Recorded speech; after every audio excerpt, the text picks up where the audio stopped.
Dinner. Delicious news delivered. Hey, this is News Dinner with Mike, and breaking news. Governor Gretchen Whitmer told Trump, "You stand with Michigan, prove it." So now it looks like Donald is on the attack. And it looks like Gretchen Whitmer has her sights set on fixing the damn Trump. There's a cruise ship out in the ocean. In Holland, America, four have died, many are sick, and paying tens of thousands of dollars to be in a petri dish does not sound very enticing to me. In the future, if I ever end up going on a cruise ship, I will definitely make sure I have a balcony room. I want to make sure that I'm not stuck in a room where I can't even get some fresh air. And in breaking news, ESPN's Kurt Haberstreet says, "I would be shocked if there'll be football in the fall because of the coronavirus, and that will be catastrophic news for me. I really like the football." Ugh. WrestleMania has been dropped, and there is major doubt over the XFL and other seasons for any sports team. Hard to imagine that we're going to get back to normal anytime soon. So, Senator Haley Stevens got a little bit of fire in the hole. A little bit of passion. Like to see it. It's great. The LA, it looks like they're reaching the New York threshold, and that is sad news. Definitely very tragic news, boy. So we have the Defense Production Act, and everything to do with GM and automakers are on board, which is good. Which is good to see. The world needs progress, and the world needs to come together.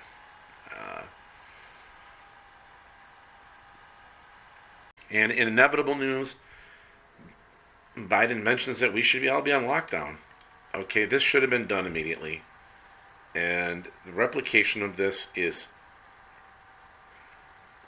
mind-boggling to think that something can replicate 33%. So if it starts out with 10 people, then 20, then 40, then 80, then 160, and it goes all the way up to 56 million, in months' time, it's fascinating in a very horrible way.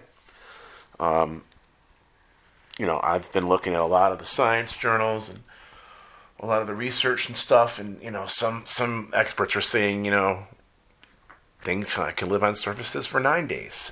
This is in direct contrast to what we've been told, and scary to think that people can get this twice, 3 times, 4 times. I mean, our immune systems, as we age, they become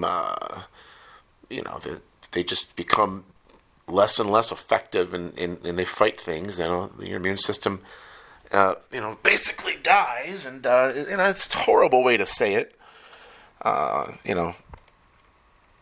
There's no other way to really state it. The actual term of the immune system slowing down and not being able to fight. And the term of the word is immunosensus. And if you look up the actual definition of the word, which I'm going to do right now with you live, because sometimes that's the way we do it. Clicking on the old Google here. I hope your day is going well. I have to say the news is fascinating, and it's captivated my attention. I hope it's captivating yours. Here we go. We put in the old Google. Immunosensus and aging. And it basically, as a definition, it refers to a gradual deterioration of the immune system. And, it's brought on by, as we age, there's thousands of markers that show all the scientific stuff where things decline, your immune system, breaks down, and, there's tons of measures, hemotoxicity, ectopic stem cells, HSC, excuse me. There's different types of T cells and P cells and A cells and B cells and who knows. So much medical jargon, but basically your body has trouble fighting off things that are normal, and that's why we're seeing death rates. 90% of people, maybe over 60, are dying from the coronavirus because this virus forces us, without a vaccine, without treatment, without medicines and cures, to fight it. And if the body is immune system is diminished on thousands of different levels, then you can get into very, very serious medical conditions, which can cause tons of inflammation and tons of fight and reaction, and things like sepsis, for example, are worldwide. I was doing some research on 10 things worse than the coronavirus, and one of them that I actually did not slip in there, but I really wanted to, was sepsis. Sepsis is a very unreported, serious condition, and food poisoning kills 500,000 people a year worldwide, and complications from sepsis is as high as 1 in 5 people may die in the hospital. So you start out battling something, and then you get a germ or a pathogen or something, and a coronavirus, a COVID, a COVID-2, a MRSA, some kind of a virus, a bacterial something, a superbug, and boom, you're off to the races, and then things can accelerate and complicate, and sepsis can jump in, and or organ shutdown and blood poisoning, which is basically the starts to the sepsis, and it's a real chain reaction. But this is exasperated in older people, and I'm 46, so it's like, I'm starting to look at my immune system and my health, and if you look at ways to improve this phenomenon, you spell it, by the way, IMMUNOSENESCENCE. So it's a very, very scientific word, but it's fascinating because it directly relates to your ability to beat diseases and viruses. And wow, definitely have something to be researching here. That's for sure.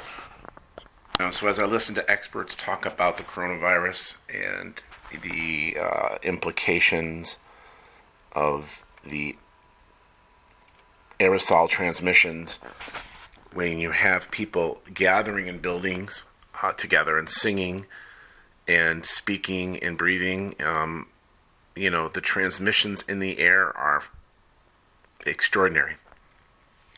So they still don't know how much of the COVID virus, what scant amount is going to infect a person. Some scientific papers say 9 days on certain surfaces, as the CDC says, 2, 3, 1, whatever they want to say. So the implications that I'm thinking here is like, wow, they really just don't know. And is it in the air or isn't? And it's just very, very, they don't know. They just don't know.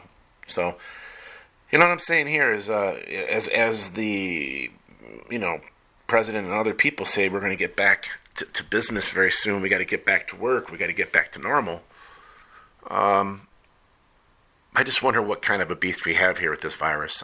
Just really, all the world's experts, again, have their narrations are different than what is being proposed on the media and the powers that may be. So do your own due diligence, and the recommendations are to sterilize your home, and there is a particular formula to make your own sterilization process. And this comes from research from the Journal of Hospital Infection and different expertise places.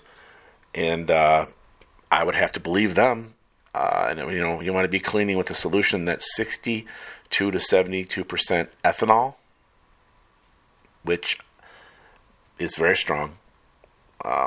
5% hydrogen peroxide, or 1% sodium hypochlorite within 1 minute of contamination. And see, now, that's the caveat, within 1 minute of contamination. I mean, my God, So, also your shoes. Be careful. Your shoes are rubber. You're walking around, and you can make your home a coronavirus infested place just through your shoes. You got to take your shoes off at the door and clean them, or keep them in a box or something. I wouldn't bring them in the house. So this gets to be super complicated.